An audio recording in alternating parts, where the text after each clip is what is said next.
আমি একদম পার্নোর কাছে যাব। পার্নো, একটা যেন ন্যারেটিভ সেট করার চেষ্টা হচ্ছে যে এটা তো ডাক্তারদের আন্দোলন, এটা তো ডাক্তারদের বিষয়, আমরা বাকিরা যারা অর্থাৎ সাংবাদিক যারা, অভিনেতা অভিনেত্রী যারা, লয়ার যারা, তারা কেন এর মধ্যে ঢুকবো? কিন্তু পয়েন্টটা তো সেটা নয়। মানে একটা কাউন্টার ন্যারেটিভ তো আনা দরকার, যেখানে এটা বোঝানো দরকার যে আজ যদি আমি যে সংবাদ সংস্থাতে রয়েছি সেখানে যদি এখানে আমার কোনো বোনের সাথে এরকম ঘটনা ঘটে, বা ভবানী ভবনে ঘটে, বা নবান্নতে ঘটে, ওয়ার্ক প্লেস সেফটি, মানে একজন চিকিৎসক, অন ডিউটি চিকিৎসক, তিনি অকারণে মারা যাচ্ছেন, নিজে খুন হচ্ছেন ইনফ্যাক্ট নিজের হাসপাতালের মধ্যে। মানে এই ওয়ার্ক প্লেস সেফটি নিয়ে কথা বলতে আপত্তি কি, এবং এটা কথা বললেই কেন পলিটিসাইজ করে দেওয়া হবে? প্রথমত বলবো, যেটা হয়েছে ইটস হিনেস, ইটস গ্রোটেস্ক, এবং ডাক্তারদের, জুনিয়র ডক্টরসদেরকে কুর্নিশ জানাই। তারা এতদিন ধরে কাউকে ভয় না পেয়ে, কোনো থ্রেট না শুনে তারা এখনও তাদের লড়াই চালিয়ে যাচ্ছে, এবং আমরা তাদের পাশে আছি। মাই পয়েন্ট ইজ, আজকে একজন ডাক্তার যার 36 ঘন্টার ডিউটি, সে যদি রেস্ট নিতে যায় এবং তার সাথে যদি এই ঘটনাটা, এরকম জঘন্য একটা ঘটনা ঘটতে পারে, তাহলে আমরা সাধারণ মানুষরা কোথায় যাব? আজকে in my workplace, I am an actor, আজকে আমার প্রযোজনা সংস্থায় যদি কাজ করতে যাই, if I don't feel safe, আমার যদি মনে হয় যে না আমার ভয় লাগছে, আমাদের তো শুটিংয়ের কোনো টাইম নেই, আমরা শুটিং করে যাচ্ছি, ডে এন্ড নাইট শ্যুট করি, if I feel unsafe, where will I go, who will I go to? আমরা আরেকটা কি কথা জানো তো, মানে আমরা হয়তো আজকে সিএম, পিএম, গভর্নর সবাইকে না আঙুল তুলে বলতে পারি যে এ ভুল, ঠিক আছে, উইচ ইজ ফাইন, বাট আমাদের সাথে ব্যক্তিগতভাবে যখন ভায়োলেশন হয়, আমরা কেন ভয় পাই তাদের নামে, পারপেট্রেটার্সদের নামে কমপ্লেন করতে বা এফআইআর করতে? কেন একটা সাধারণ, আজকে আমার নয় কন্ট্যাক্টস আছে, আমি কাউকে একটা বলে কমপ্লেন করলাম কারোর নামে, বাট একজন সাধারণ ব্যক্তি, একজন সাধারণ মেয়ে, তাকে যখন ইফটিজ করা হয়, তাকে যখন মোলেস্ট করা হয়, তার এগেনস্টে যখন মেন্টাল অ্যাবিউজ করা হয় কাজের জায়গায়, সে কেন গিয়ে কমপ্লেন করতে ভয় পাবে? এই টক্সিক কালচারটা কেন থাকবে? এটার জন্য তো একটা ব্যবস্থা দরকার আমাদের। মানে why should we be afraid to live? আজকে আমরা সবাই প্রত্যেকে এই আন্দোলনের যোগ হয়েছি শুধু এই কারণে নয় যে শুধু অভয়ার সাথে এটা হয়েছে। Of course we are with her, we are against this whole system, but the reason, আসল প্রবলেমটা কোথায় জানো তো? আমরা হয়তো নিজেদের প্রবলেমটা বলতে পারি না সব জায়গায় গিয়ে, যে ও you know I have been physically violated, I have been molested, আমরা নিজেরা বলতে পারি না বিকজ অফ সোসাইটি, এবং সেই জায়গা থেকে আমরা রাস্তায় নেমেছি। That is the reason. আজকে এখানে কেউ কোনো পলিটিক্যাল কারণে আমরা নামিনি। আমাদের অ্যাক্টার্স মানেই হচ্ছে সফট টার্গেট, ফুটেজ খেতে এসছে, ফিল্ম প্রমোশন করতে এসছে। Let's not deviate from the main মুদ্দা। You have to stick to what you are fighting for. And আমার এটাই বক্তব্য যে সোসাইটিতে এমন একটা স্পেস তৈরি করো, পুরুষ নারী নির্বিশেষে, যেখানে আমরা কমপ্লেন করতে বা এফআইআর লজ করতে সেফ ফিল করি, যাতে আমাদেরকে ভিকটিম শেমিং না করা হয়।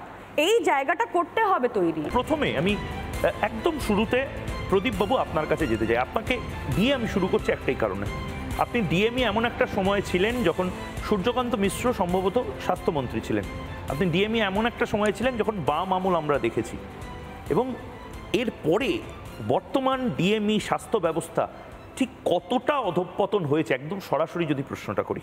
দেখুন, আমি ডিএমই হয়েছি, ডিএমই তখন ছিলাম না, একটুখানি ভুল হচ্ছে, মানে অ্যাকচুয়ালি তখন আমি ছিলাম ডাইরেক্টর অফ আইপিজিএমের এসএসকেএম হসপিটাল বাম আমলে। সেটা হচ্ছে 2008 সাল থেকে, এবং প্রায় 15 সাল পর্যন্ত ছিলাম। তারপরে একটা ইনসিডেন্স, আনফর্চুনেটলি অনেকেই জানে সেটা, আমাকে ডিসপ্লেস করে দেওয়া হয়েছিল ডাইরেক্টর পোস্ট থেকে, আমাকে সাগর দত্ত হসপিটালে পাঠানো হয়েছিল, সেখানে আমি জয়েন করিনি। সাবসিকুয়েন্টলি আরও অনেক কিছু ঘটেছে। আমি মাল্টি স্পেশালিটি হসপিটালের ইনচার্জ ছিলাম 42টার, তারপর ultimately director of medical education হয়ে ছিলাম।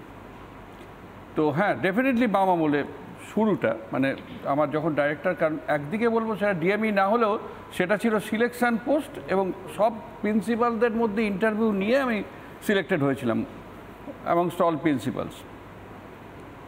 তা সেইটা হচ্ছে, মানে কাউকে কোনো ছাত্রকে সুবিধা পাইয়ে দিয়ে যে ডিএমই বাংলায় হওয়া যায়, এই উদাহরণ সেটা তো এখন দেখা যাচ্ছে, সেটা তো এখন দেখা যাচ্ছে, কিন্তু সেখানে আমি বলছি যে সেখানে ইন্টারভিউ হয়েছিল এবং তখনকার যিনি ডিএমই ছিলেন এটুকুন আমি শুনেছি যে দুরকম লিস্ট সূর্যকান্ত মিশ্র তখন হেলথ মিনিস্টার তার কাছে প্লেস করা হয়েছিল।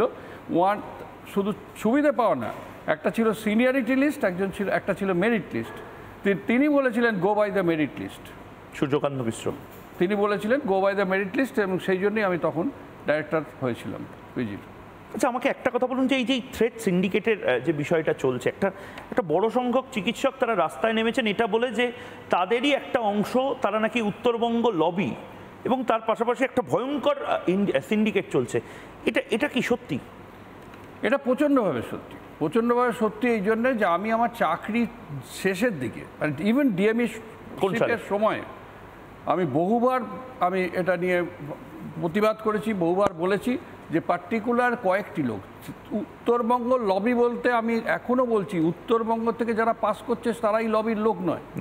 উত্তরবঙ্গ মেডিকেল কলেজের কতিপয় ডাক্তার, সুবিধাবাদী ডাক্তার, যারা সব রকম সুবিধা নিয়ে চায়, তারা আমাদের মাননীয় মুখ্যমন্ত্রীর ঘনিষ্ঠ, বারে বারেই বলা হয়, সেটা নতুন কথা নয় যে একজন ডাক্তারবাবু আছেন অর্থোপেডিক ডাক্তার, তার ক্লোজনেস, তার সঙ্গে মুখ্যমন্ত্রীর মানে পরিচয় এবং তার সঙ্গে খুব সদ্ভাব থাকার জন্যে তাকে ইউটিলাইজ করে বহু ধরনের অর্ডার ওরা পাস করে নিত অন্যায়ভাবে।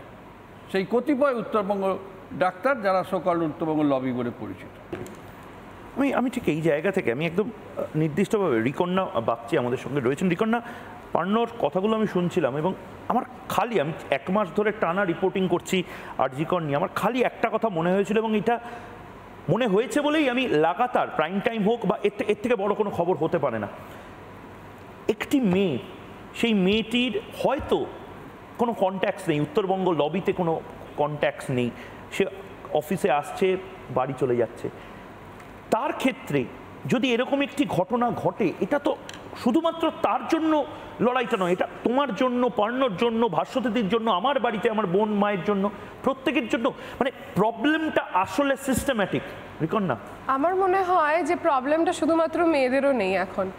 আমার যেটা মনে হচ্ছে যে আমরা এটাকে জেন্ডার বায়াসড হয়ে দেখার থেকেও, আমি জানি এখানে একটা রেপ ভিকটিম নিয়ে কথা হচ্ছে, এখানে আমরা হচ্ছে তার ওয়ার্ক প্লেসে তাকে কেন এই হাইনেস ক্রাইমের মধ্যে দিয়ে যেতে হয়েছে সেটা নিয়ে কথা হচ্ছে, কিন্তু সমস্যাটা শুধুমাত্র জেন্ডার ভিত্তিক নয়। আমরা যখন কাজ করতে গেছি, আমাদের কিছু বছর আগেই প্যান্ডেমিক গেছে, আমরা যখন প্যান্ডেমিকে প্রত্যেকটি ডাক্তার, আমি ডাক্তার তাই জন্য আমি চিকিৎসকদের কিছু সমস্যাটাই বেশি ভালো বলতে পারবো তাই অ্যাড্রেস করছি। আমরা যখন হচ্ছে তখন হচ্ছে 70-72 ঘন্টাও টানা ডিউটি দিয়েছি, যখন হচ্ছে অনেক বেশি পেশেন্ট লোড, অক্সিজেন কম, বিভিন্ন জিনিস কম, আমরা যখন কাজ করেছি এবং জুনিয়র ডাক্তাররা আমরা যখন কাজ করেছি তখন আমরা বিভিন্ন রকমের মধ্যে দিয়ে গেছি। কোনো সময় পিপিই হচ্ছে পর্যাপ্ত ছিল না, আমরা কিন্তু সেই সময় কেউ হচ্ছে পিছিয়ে আসিনি। আমরা আজকে যখন 2 দিন ধরে রাত জাগছি, দিন জাগছি, বৃষ্টিতে ভিজছি, জলে ভিজছি, তখন আমাদের প্রশ্নটা হচ্ছে সমস্ত ডাক্তার এবং সমস্ত মানুষ নিজের ওয়ার্ক প্লেসে সেফ থাকবে, সেটা প্রাইমারি ডিমান্ড। এটার কোনো অনর, এটার কোনো হচ্ছে কোনো কাউন্টার কোনো যুক্তি হতে পারে না। সেকেন্ডলি, যদি মেয়েদের কথা বলা হয়, হ্যাঁ, মেয়েরা সফট টার্গেট, কোনো জিনিস, কোনো এমন জিনিস মেয়েদের সঙ্গে করে দেওয়া যায় যেটা মেয়েরা হচ্ছে সবসময় প্রতিরোধ করতে পারে না, যেটা এই ক্ষেত্রে আমরা আছি, তাই আমরা দেখতে পাচ্ছি। তাই জন্য যখনই আমরা এই জিনিসটা শুনি, সমস্ত জুনিয়র ডাক্তার একসঙ্গে এবং তথা সমস্ত সিটিজেন এই জিনিসটাই বলে ওঠে যে আমাদের এটার একমাত্র জাস্টিস চাই, কারণ কি safety and security is the basic thing, basic requirement. তোমরা কি উৎসবে ফিরছো? আমরা তো উৎসবেই আছি, আমরা মানুষের উৎসবে আছি, আমরা সিকিউরিটি পাওয়ার উৎসবে আছি, আমরা হ্যারাসমেন্টের বিরুদ্ধে উৎসবে আছি, এবং শুধুমাত্র সেক্সুয়াল হ্যারাসমেন্ট নয়, যেই থ্রেট কালচার আমরা পোস্ট প্যান্ডেমিক আরও বড় করে দেখেছি প্রত্যেকটা মেডিকেল কলেজে, এই শহরে মফস্বলে প্রত্যেকটি মেডিকেল কলেজে আমরা দেখেছি। পাস করতে গিয়ে বলা হয়েছে যে তোমাকে ভিকটিম করা হচ্ছে, ভেবো নাকি তোমার মুখ দেখে তোমাকে ভিকটিম করা হচ্ছে। এটা আমরা প্রত্যেকজন ব্যক্তিগতভাবে সহ্য করেছি, হয়তো বন্ধুকে দেখেছি, নিজেদের ক্ষেত্রে দেখেছি যে তোমাকে ভিকটিমাইজ করা হচ্ছে কারণ তোমার লিস্টে নাম নেই। একটা লিস্ট নিয়ে পরীক্ষা নিতে আসার এই সিস্টেমটাকে আমরা ভেঙে দেওয়ার জন্য আজকে লড়াইতে আছি, এবং সেটার জন্য সেটা জেন্ডার বায়াসড নয়, আমাদের তিলোত্তমার আমাদের দিদির আমরা হচ্ছে জাস্টিস চাই। আমরা ফিরে যাব কাজে কি জেনে, আমাদের তো জানতে হবে যে কেন হয়েছিল, মোটিভ কি ছিল, কেন এরকম এটা কি করে দেওয়া যায়, এবং তাকে কেউ সেফগার্ড করবে এবং সেটাকে আমরা মেনে নিয়ে আবার কাজে যাব কোন যুক্তিতে যাব।